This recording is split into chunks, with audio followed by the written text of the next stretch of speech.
Bismillahirrahmanirrahim. Assalamualaikum warahmatullahi wabarakatuh. Alhamdulillahirabbil alamin wa bihi nasta'inu ala umurid dunya waddin. Asyhadu an la ilaha illallah wahdahu la syarikalah lahul haqqul mubin. Wa asyhadu anna Muhammadan abduhu wa rasuluh khatamun nabiyyin. Qala Allah Subhanahu wa ta'ala fi kitabihil karim wa huwa asdaqul qailin. A'udzu billahi minasy syaithanir rajim. Bismillahirrahmanirrahim. Wa la tasubbul ladzina yad'una min dunillah fayasubbullaha adwan bighairi ilm.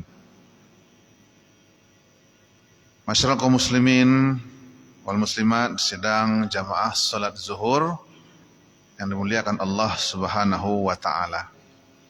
Mari sama-sama kita senantiasa meningkatkan rasa syukur kita kepada Allah Subhanahu wa ta'ala yang telah memberikan kehidupan kepada kita, melaksanakan satu kewajiban, yaitu melaksanakan fardu ain, melaksanakan sholat fardu zuhur yang insya Allah secara berjamaah sebentar lagi kita akan laksanakan.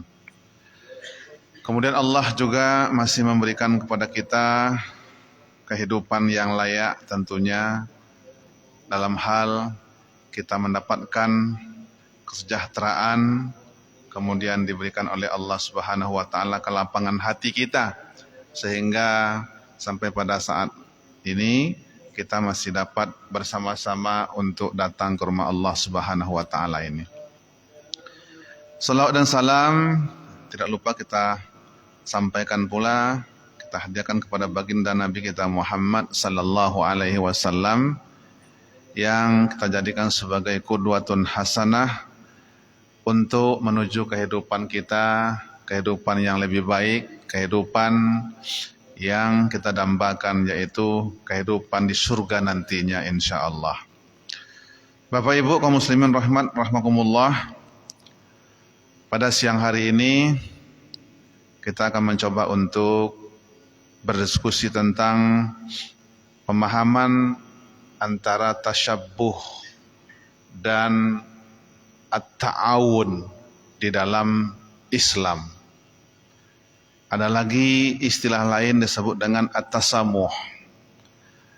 Istilah ini kita angkat ke permukaan pada siang hari ini berhubung kita semua sudah memaklumi bahwa sebentar lagi kita akan mengakhiri tahun 2022 dan akan memasuki tahun 2023.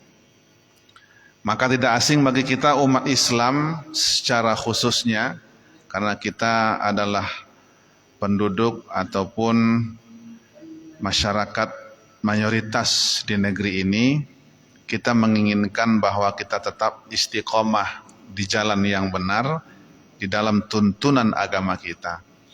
Maka perlu kita ingatkan kembali kepada kita kaum muslimin wal muslimat rahimakumullah, jangan sampai kita salah langkah dalam rangka memaknai apa itu yang disebut dengan toleransi ataupun at-ta'awun, kerjasama di dalam hal-hal yang tentunya memang tidaklah mengapa kalau hanya sebatas kerjasama dalam kebaikan.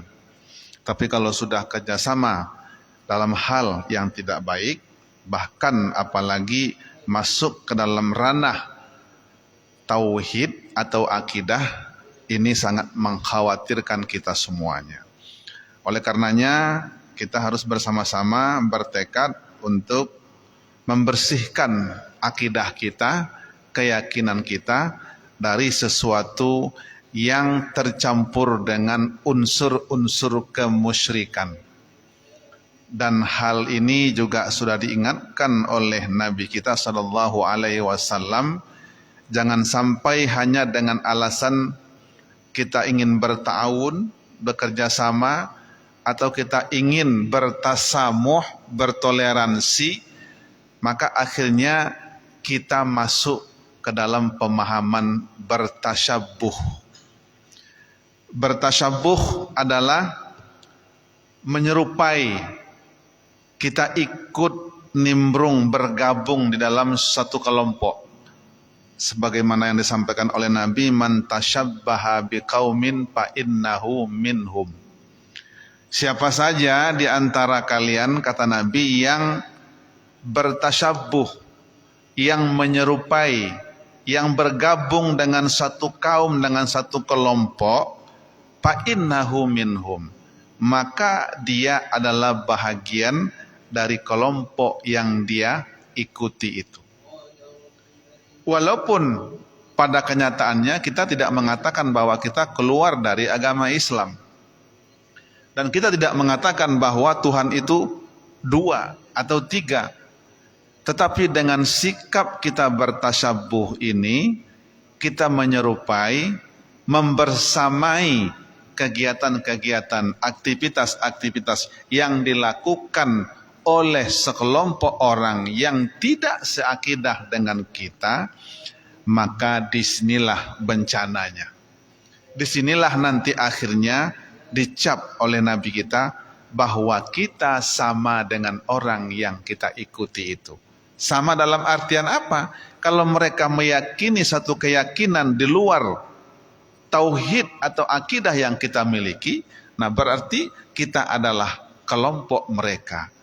Sama dengan berarti kita sudah keluar dari agama Islam, walaupun dia masih mengaku beragama Islam. Nah, ini momen yang tidak asing lagi bagi kita menyambut tahun baru Hijriah, tahun baru Masehi. Kalau tahun baru Hijriah itu memang adalah tahun baru kita, yang memang harus sama-sama kita meriahkan dengan segala bentuk mungkin kedekatan kita kepada Allah Subhanahu wa taala, terutama kita banyak bermuhasabah untuk menimbang, untuk mengira-ngira satu tahun yang lalu apa saja yang telah kita lakukan. Namun di tahun baru Masehi ini tidak ada pula anjuran bagi kita umat Islam ini untuk kemudian bersama-sama meramaikan, keluar dari rumah, ikut merayakan, bahkan mengikuti sekaligus 3 kegiatan keagamaan yang dilakukan oleh sekelompok orang yang memang itu adalah hari perayaannya barangkali. Dan lalu bagaimana kita sebagai seorang muslim, apa yang dituntut kepada kita pada hari itu, pada tahun baru Masehi itu, tidak ada amalan yang khusus, tidak ada bacaan yang khusus untuk kita. Kita anggap saja tanggal itu, hari itu adalah hari yang biasa saja bagi kita. Tidak ada pengaruhnya, barangkali hanya kita ingin berintrospeksi, mengakhiri tahun 2022, menyambut 2023, itu mungkin dalam tahap yang tidak dipermasalahkan. Tetapi jangan sampai kita melakukan tasyabuh, ikut bakar-bakaran, ikut meniup trompet, dan kemudian juga ikut membunyikan lonceng-lonceng yang memang itu tidak bersumber sama sekali dari ajaran agama kita. Walaupun kata sebagian ulama mengatakan dalam hal kita bertasyabuh ini menyerupai kelompok-kelompok yang seperti itu, kita tidak meniatkannya karena tidak dilihat dari unsur niat. Saya kan hanya ikut-ikutan saja, tidak meniatkan untuk bertasyabuh. Ini tidak dapat dijadikan alasan bagi seseorang, bagi kita umat Islam untuk mengatakan kita tidak bertasyabuh. Sepanjang aktivitas kita, kegiatan kita menggambarkan, meniru daripada perbuatan sekelompok orang yang bukan kelompok kita itu, berarti ini sudah jatuh kepada definisi tasyabuh atau menyerupai satu kelompok yang kemudian aktivitas kelompok tersebut dapat menjatuhkan kita dari akidah yang benar kepada akidah yang tidak benar. Masyarakat muslimin rahimakumullah, sehingga kita pun selalu harus waspada tidak hanya pada generasi kita pada hari ini. Kita juga punya generasi penerus.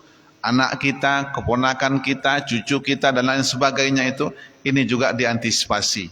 Bagaimana nanti pada tanggal 1 Januari 2023 itu generasi kita juga tidak ikut-ikutan keluar rumah, membunyikan terompet, membunyikan lonceng, membakar sesuatu yang mungkin perlu dibakar pada malam hari itu, walaupun katanya bakar-bakar ayam untuk dimakan, tetapi ini adalah bahagian daripada tasyabbuh yang dimaksudkan oleh Nabi kita Muhammad sallallahu alaihi wasallam. Maka kita berkewajiban bersama-sama untuk menyelamatkan generasi Islam ini agar jalan-jalan raya itu tidak dipenuhi oleh generasi kita nanti pada malam puncaknya itu menunggu jam 00 tepatnya tanggal 1 Januari 2022. Dan di sisi lain kaum muslimin wal muslimat sedang jamaah zuhur rahimakumullah, bahkan Rasulullah sallallahu alaihi wasallam pun juga pernah memberikan satu sinyal. Ini merupakan ilustrasi bagi kita, ini juga merupakan contoh yang seharusnya kita dapat memahami dengan baik, bahwa pada suatu waktu Rasulullah mengatakan termasuk dosa besar seseorang yang mencaci maki kedua orang tuanya. Mencaci maki kedua orang tua itu kan sudah jelas. Tetapi ada sekelompok orang, dia tidak langsung mencaci maki kedua orang tuanya, namun dia mencaci maki orang tua lain yang bukan ayah kandungnya, bukan ibu kandungnya. Nabi melarang itu dan memasukkan golongan itu kepada golongan minal kabair, termasuk daripada dosa-dosa besar. Kenapa? Maka dalam pemahaman hadis ini kata Nabi, dengan dilakukannya caci maki kepada orang tua lain, maka itu akan mengundang orang lain akan ikut mencaci maki seseorang. Sehingga ketika orang lain mencaci maki orang tuanya, maka dia akan mendapat dosanya dan ini tergolong kepada dosa besar. Di sisi lain lagi, Allah Subhanahu wa taala juga melarang.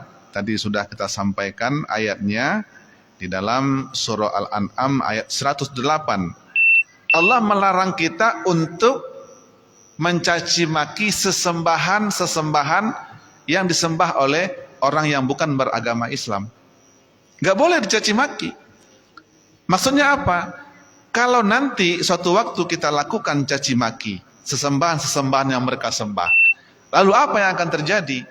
Maka kemudian mereka pasti melakukan perlawanan. Mereka juga akan mencaci maki apa yang kita sembah. Dia mencaci maki Tuhan kita. Maka oleh karena itu, inilah penyebab kata Allah bahwa Allah melarang kita mencaci maki sesembahan orang lain, karena nanti akan berdampak kepada mereka juga akan mencaci maki Tuhan kita. Allah yang kita sembah itu juga dicaci maki oleh mereka. Nah, ini adalah satu sikap yang jelas bagi kita umat Islam dalam rangka menghadapi tahun baru Masehi 2023 ini. Kita harus mawas diri, waspada, harus memastikan diri kita tidak ikut bertasyabuh ke dalam 3 kelompok kepercayaan yang nanti akan kita lihat bersama-sama akan meramaikan untuk menyambut datangnya tahun baru Masehi 2023. Mudah-mudahan apa yang kita sampaikan pada siang hari ini bermanfaat bagi kita, sekedar pengingat bagi diri saya sendiri dan bagi kita semua. Insyaallah, dan mudah-mudahan kita berharap kepada Allah Subhanahu wa taala dan berdoa kita dijauhkan dari sikap bertasyabuh dalam kondisi apapun dalam kehidupan kita ini. Usikum wa nafsi bitaqwallah. Subhanakallahumma wa bihamdika asyhadu an la ilaha anta astaghfiruka wa atubu ilaik. Wassalamualaikum warahmatullahi wabarakatuh.